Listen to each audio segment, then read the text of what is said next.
Baik, Assalamualaikum warahmatullahi wabarakatuh. Perkenalkan, nama saya Rizky Prameswara Setiawan dengan NIM 20 10 30 10 82. Di sini saya akan membuat video guna memenuhi tugas kedua Islam Iptek yang diampu oleh dosen Dr. M. Nurdin Zuhri, STHI, MSI. Nah, di sini saya akan membacakan hasil resum saya, yaitu dengan topik dialektika, akal, dan alam semesta. Nah, masuk ke poin pertama. Nah, itu ada refleksi kisah-kisah generasi umat manusia. Nah, informasi tentang penciptaan manusia tidak bisa dijelaskan oleh sains. Namun demikian, informasi tentang hal ini bisa didapatkan dari kitab suci. Salah satunya itu Al-Quran, itu memberikan informasi yang cukup signifikan tentang hal ini. Seperti yang dijelaskan dalam Al-Quran surat Al-Baqarah ayat 30, di situ menjelaskan bahwa manusia memang diciptakan oleh Tuhan untuk menjadi kafilah di muka bumi. Oleh karenanya Allah memberikan kelebihan jika dibandingkan dengan makhluk lain. Dan Allah juga memberikan manusia ilmu. Lanjut, yaitu refleksi sejarah awal manusia di muka bumi. Nah, salah satu generasi awal manusia di muka bumi ialah Qabil dan Habil. Keduanya merupakan putra Adam. Untuk memenuhi kebutuhan pangan, mereka melakukan domestikasi tanaman dan hewan. Keduanya pernah terlibat dalam sebuah konflik kompetisi dan ditengahi oleh ayah mereka dengan cara berkurban. Qabil berkurban dengan hasil pertaniannya, sementara Habil berkorban dengan hasil peternakannya. Nah, pada akhirnya ternyata Allah menerima kurbannya Habil. Hal ini menyebabkan perasaan iri dan dengki dalam diri Habil, sehingga mendorongnya melakukan pembunuhan terhadap Habil. Ini juga merupakan tragedi pembunuhan pertama dalam umat manusia. Hal ini dijelaskan dalam Al-Quran Surah Al-Maidah ayat 25. Dan lanjut ke Pre-Human Hominidae. Penelusuran antropologis dan arkeologis di banyak wilayah di muka bumi menemukan adanya fosil-fosil prehuman seperti Meganthropus paleojavanicus, Homo neanderthal, Homo cro-magnon, dan lain-lain. Sebagian hominidae itu menunjukkan lapisan-lapisan historis purba seperti fosil yang berusia lebih muda tampak lebih cerdas dengan volume otak yang lebih besar. Tentunya lapisan-lapisan historis purba itu juga mencerminkan perkembangan teknologi purba untuk beradaptasi dengan alam di sekitarnya. Sebagaimana hasil penemuan-penemuan arkeologis di sekitar fosil-fosil mereka, salah satu teknologi purba yang mereka inisiasi ialah domestikasi tanaman dan hewan. Generasi terakhir makhluk hominidae itu bahkan diindikasi telah menemukan api dan digunakan untuk membuka lahan pertanian atau free stick farming.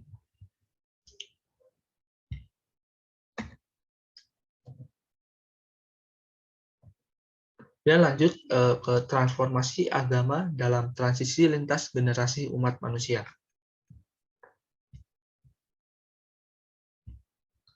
Itu disebutkan dalam antropologi klasik dikenal dengan adanya monoteisme primitif, bahwa pada mulanya manusia hanya mengenal satu Tuhan. Akan tetapi seiring dengan persebaran manusia menjadi beragam bangsa dan bahasa, Tuhan yang satu ini diaktualisasikan dengan sebutan yang berbeda-beda. Dan juga seiring dengan pergantiannya generasi umat manusia, aktualisasi Tuhan dalam sebutan yang berbeda-beda itu akhirnya dipersepsikan sebagai sosok yang berbeda satu sama lain. Nah, disinilah awal munculnya keyakinan politisme.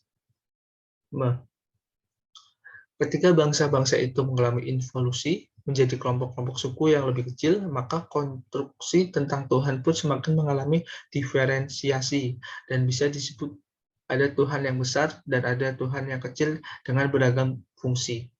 Di diferensiasi teistik itu menjadi semakin liar ketika suku-suku di dunia mulai membangun kultus individu terhadap leluhur mereka. Hal itu diabadikan kisahnya dalam Al-Quran dalam umat Nabi Nuh yang menciptakan patung pertama dalam sejarah umat manusia. Lanjut, yaitu kritisme Ibrahim dan kelahiran kembali monoteisme. Nah, ketika Nabi Ibrahim alaihissalam mendapati kaumnya terjebak dalam politeisme akut, mereka membuat patung-patung dan menyembahnya. Kemudian di dalam Al-Quran surah Al-Nabiyah ayat 52 sampai 53 dijelaskan Nabi Ibrahim alaihissalam berkata kepada ayah dan kaumnya bahwa patung-patung itukah yang mereka tekun menyembahnya. Kemudian mereka menjawab, kami mendapati nenek moyang kami menyembahnya. Kemudian Nabi Ibrahim alaihissalam kemudian mengkritik mereka dan nenek moyangnya sedang dalam kesesatan yang nyata. Maka kritisme itu mendorong Nabi Ibrahim alaihissalam untuk menghancurkan berhala-berhala itu. Kritisme itu juga mendorong Nabi Ibrahim alaihissalam mencari kebenaran sejati tentang Tuhan melalui interaksi dengan alam semesta. Ia mencoba membaca alam untuk mencari petunjuk tentang Tuhan yang sebenarnya. Nah, melalui kisah Nabi Ibrahim alaihissalam ini bisa didapatkan penjelasan bahwa ilmu pengetahuan yang didapatkan dari pengamatan alam semesta seharusnya menumbuhkan kebesaran Allah Subhanahu wa Ta'ala melalui ciptaannya. Al-Quran juga menyebutnya sebagai ulul albab atau hamba yang cerdas. Nah, dengan demikian, salah satu visi Islam tentang ilmu pengetahuannya harusnya menumpahkan kebesaran Allah Subhanahu wa Ta'ala melalui alam semesta. Akan tetapi, seiring dengan sebagian dinamika sosial yang menyengsarakan umat manusia, di mana agama tidak bisa menjadi resolusi permasalahan umat manusia, bahkan menjadi bagian dari permasalahan, maka keberadaan agama pun digugat, apalagi ketika eksplorasi ilmu, pengetahuan, dan teknologi telah dicapai umat manusia semakin luas dan dalam. Keberadaan Tuhan yang diyakini oleh agama-agama pun semakin dipertanyakan, disaksikan, dan digugat. Maka sebagian umat manusia mengambil jalan ateisme, di mana agama-agama dan Tuhan-Tuhan mereka tak dipercayakan lagi. Perkembangan pikiran manusia ini membuktikan betapa dahsyatnya akal dan pikiran manusia ketika berinteraksi dengan alam semesta. Ia mirip seperti bayi yang dilahirkan dan dibentuk sesuai proses yang dilaluinya berikutnya. Nah, ini ada hadis Nabi yang berbunyi yaitu setiap anak yang dilahirkan di atas fitrah kedua orang tuanya lah yang menjadikannya Yahudi, Majusi, atau Nasrani.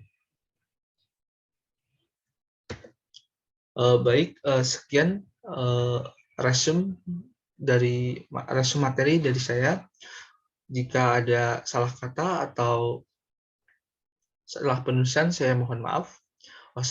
Wassalamualaikum warahmatullahi wabarakatuh.